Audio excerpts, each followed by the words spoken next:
Saludos amigos, gracias por la amabilidad de la compañía. Soy Cristino del Castillo y este es su programa A Quemarropa. Muchas veces resulta que las decisiones que adoptamos nos comprometen por un buen tiempo. Aún usted descubra que fue una mala decisión. Toma tiempo dar marcha atrás en muchos casos. Y esto particularmente es cierto en lo que tiene que ver con la política. Sobre todo con decisiones que dan inicio a procesos como ese que nosotros estamos viendo en Eurasia, con una guerra ahí abierta entre dos países vecinos que involucra prácticamente al mundo entero y que tiene repercusiones a nivel global. Yo quiero referirme un poquito a las últimas decisiones adoptadas en el marco de estos dos encuentros recientes. La reunión de los 7 países más desarrollados del mundo, con la participación de algunos invitados, y también esto que hemos visto más recientemente, la reunión de los integrantes de la OTAN, celebrada en España. Pero antes yo quería hacer una serie de observaciones. Un amigo me preguntó hace poco si había visto la serie El Servidor Público. Yo le pregunté a ese amigo si se estaba refiriendo a esa serie de televisión, esa comedia protagonizada por el actual presidente de Ucrania, Vladimir Zelensky. Y me dijo que sí, que efectivamente se refería a eso. Yo le respondí que había leído algunos comentarios sobre esa serie, pero que no había tenido la oportunidad porque realmente no tenía cómo acceder a ella. Y me dijo, pero esa serie está en Netflix. No sabía que habían subido a Netflix esa película que tantos comentarios generó, sobre todo después del inicio de la guerra en Ucrania. La busqué y de entrada hubo algo que me sorprendió. ¿Qué fue lo que me sorprendió? Bueno, que la película se grabó en idioma ruso en el año 2015. Ahí comenzó el trabajo. 2015 es una serie bastante amplia. Consta de 3 temporadas. Las 2 primeras temporadas tienen 23 episodios cada una. Y la última tiene 3, o sea que son 59 episodios. En eso se trabajó intensamente desde el 2015 hasta el 2018. Entonces, la serie la protagoniza Vladimir Zelensky. ¿De qué trata esa serie? No la voy a contar, obviamente, porque no me lo agradecerían aquellos que puedan sentir inquietud por ver ese trabajo del actual presidente Zelensky. Pero sí se puede decir en breves palabras cuál es la trama de la película. Un grupo de oligarcas ucranianos en una reunión analiza la situación política del país y llega a la conclusión de que resultaba más conveniente, en vez de financiar campañas y después de terminadas las elecciones tener que gastar también un dinero adicional para contener a aquellos que no resultaron gananciosos, en vez de eso, bueno, vamos desde el principio a imponer nuestro propio hombre. Y esa decisión se adoptó. Y ahí entonces comienza el asunto. El escogido, un profesor de historia sin ningún tipo de experiencia política, y sin expectativa tampoco de convertirse en presidente del país, resulta el escogido. Y ese personaje es representado por el señor Vladimir Zelensky en esa serie. Es una crítica a la política ucraniana, a los niveles altos de corrupción, a la infuncionabilidad de las instituciones. Y entonces, esa serie fue tan exitosa que catapultó políticamente a Zelensky. Eso era un toque de queda. Durante esos 59 capítulos fue un toque de queda. Pegó.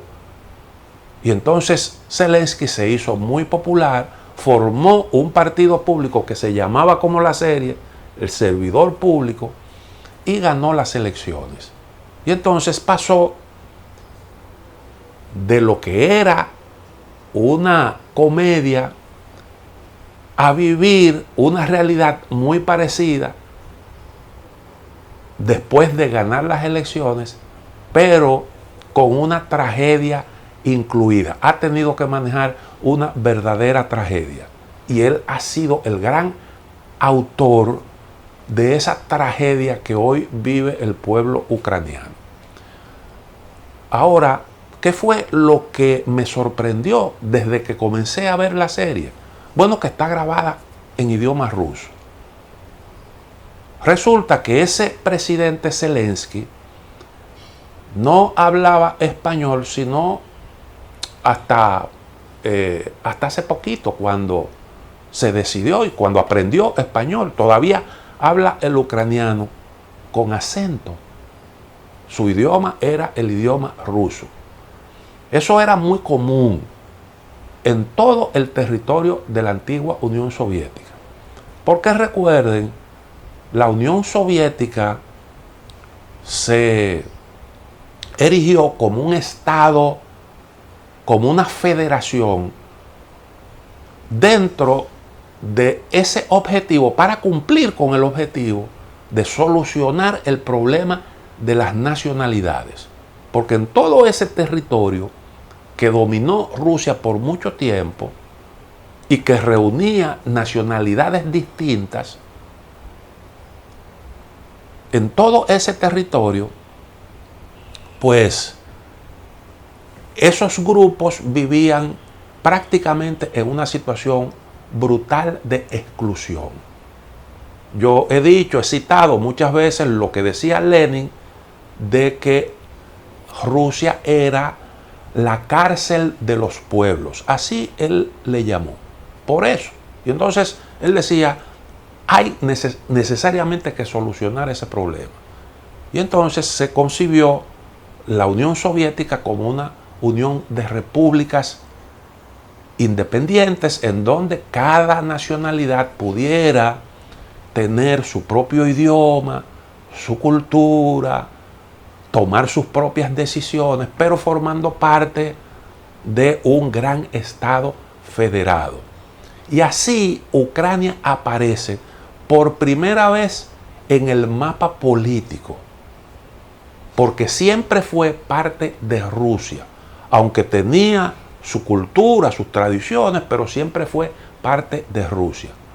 De manera que entre rusos y ucranianos no había nunca, no hubo nunca, sino hasta el otro día, una frontera que obligara a llenar algunos trámites para pasar de un lado a otro.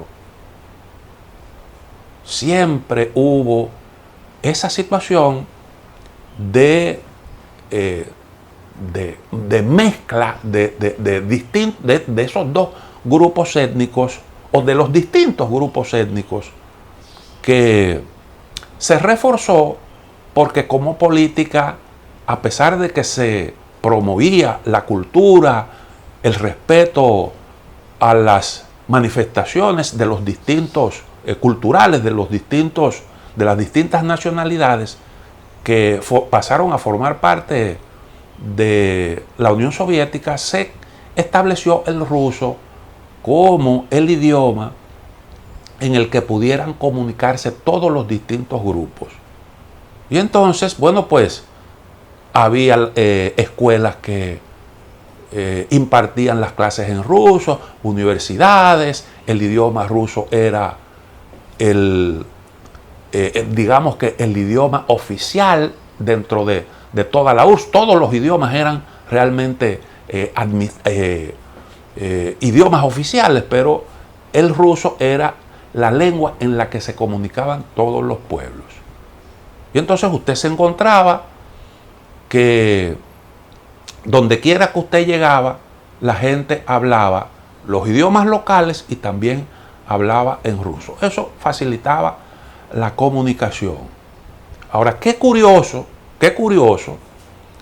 que este país, Ucrania, en donde hay otros grupos, como por ejemplo rumanos, polacos, húngaros, que hablan su propio idioma, tienen su cultura. Allí se habla no solo ruso, no solo ucraniano, sino también esos idiomas, porque hay distintos grupos étnicos que habitan ese territorio.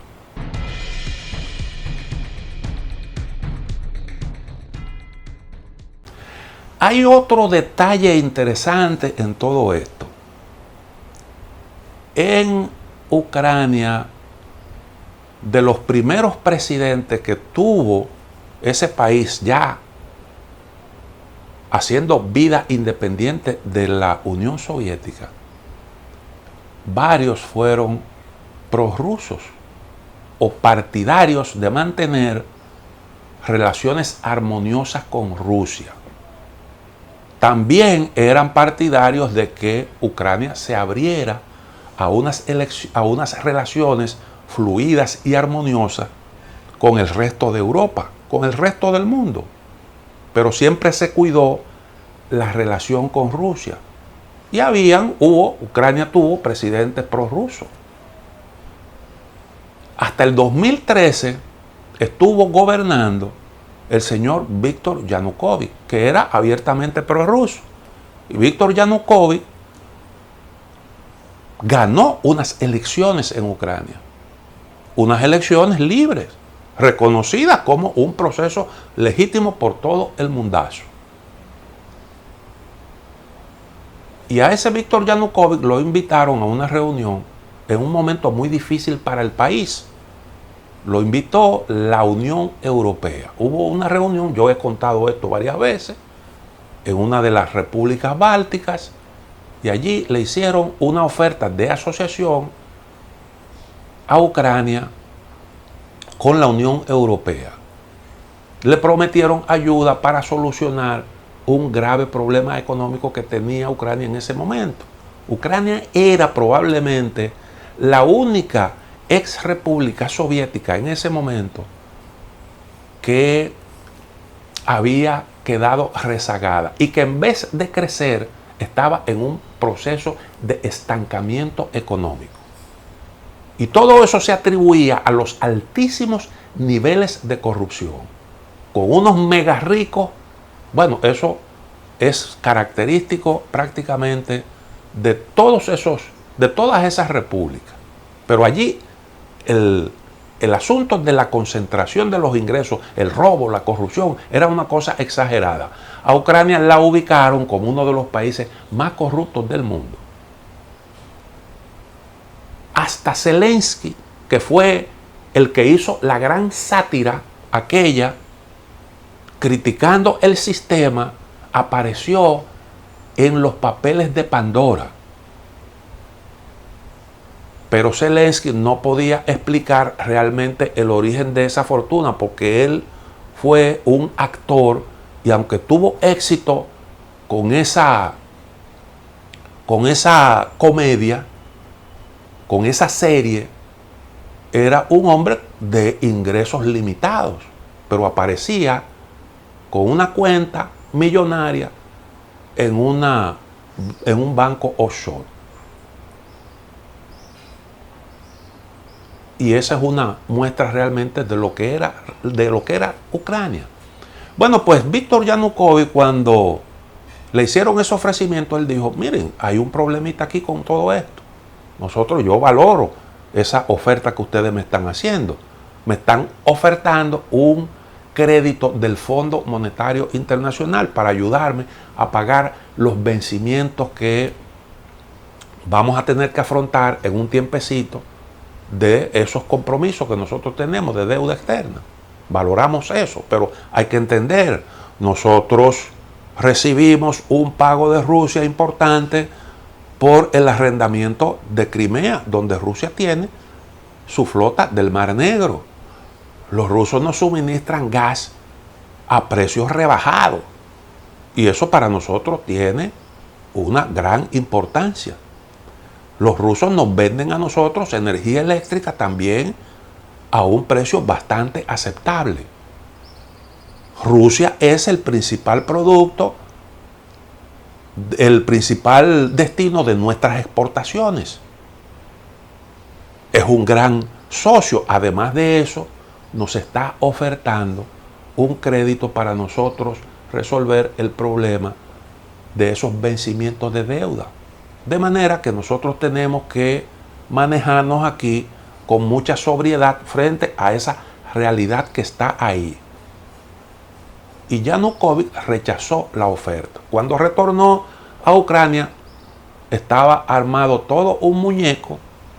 Comenzaron las protestas en el Maidán y hubo prácticamente una insurrección protagonizada por esos grupos ultranacionalistas y Yanukovych tuvo que salir del poder.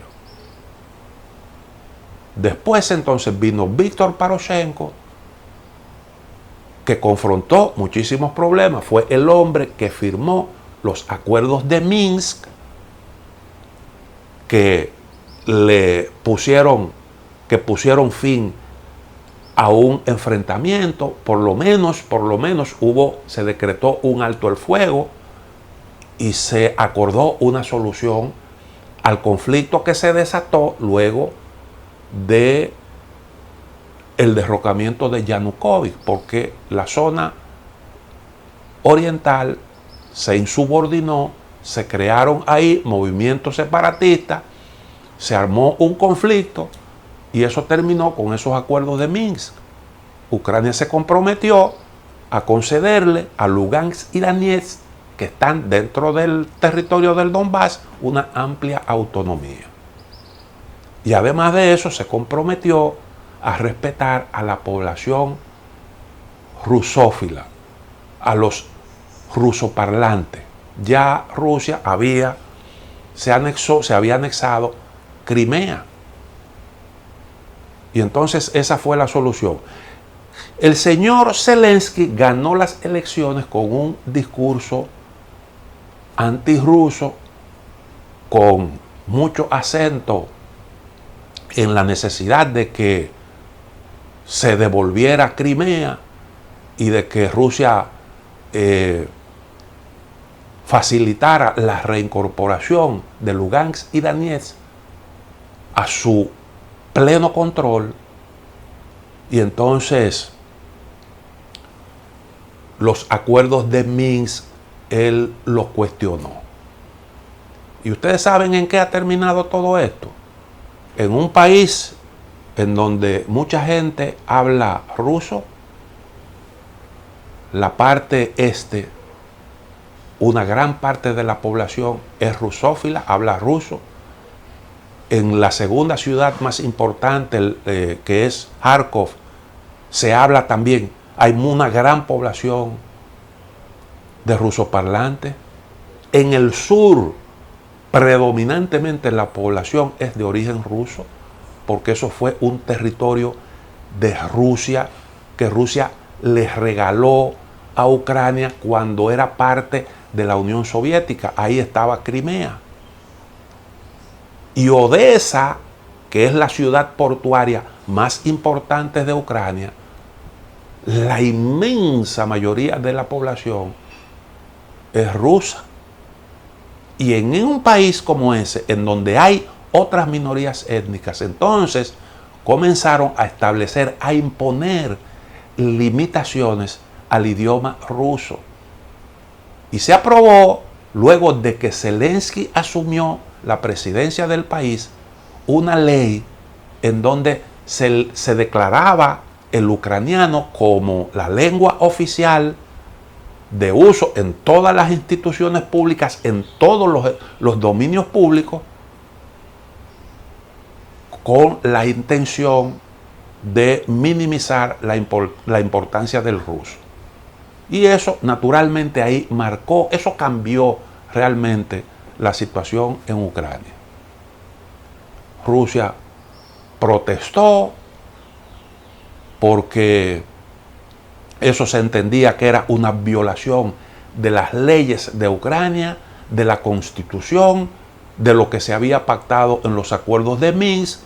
Era una ley discriminatoria que resultaba inaceptable para ese país. Y eso naturalmente que agravó la situación interna, las contradicciones que ya se venían expresando en ese país. Pero al mismo tiempo eso no solo afectó a los rusos, afectó también a otras minorías étnicas que hablan sus propios idiomas. Y entonces fíjense cómo una nación en la que el propio presidente lo que hablaba era ruso, en donde rusófilos ganaban elecciones, en donde nunca hubo limitaciones para que la población de Rusia o de Ucrania cruzaran los territorios hacia uno u otro lado, entonces vino un proceso contrario y comenzaron a aflorar los odios, las rivalidades, y quien dirigió todo ese proceso, quien contribuyó a profundizar esas diferencias, fue el señor Vladimir Zelensky, que hasta hace poco no hablaba ucraniano y que habla el ucraniano con acento. Así son realmente las cosas de la vida. Y hoy en día, bueno, pues la situación en Ucrania es radicalmente distinta. Y se puede decir que Ucrania será como consecuencia de una torpe conducción por parte de un individuo sin ningún tipo de experiencia política, como aquel profesor de la serie de televisión que de repente se vio dirigiendo una nación por decisión de algunos grupos de poder. Bueno, pues en la realidad de Ucrania, ese hombre sin experiencia, que fue capaz de adoptar decisiones terribles que dividieron al pueblo ucraniano, porque esos de ascendencia rusa son también ucranianos. Y llegó al extremo incluso de suspenderle las pensiones a los ucranianos de ascendencia rusa que vivían en la región del Donbass. Y eso naturalmente que comenzó a distanciar a la población de esa zona del resto del país. Y ese tipo de situaciones, ese tipo de decisiones, pues yo creo que pueden ser perfectamente atribuibles a una falta de visión, a una falta de experiencia, a una falta de cálculo objetivo de las consecuencias de sus propias acciones. Una pausa, volvemos en un momento.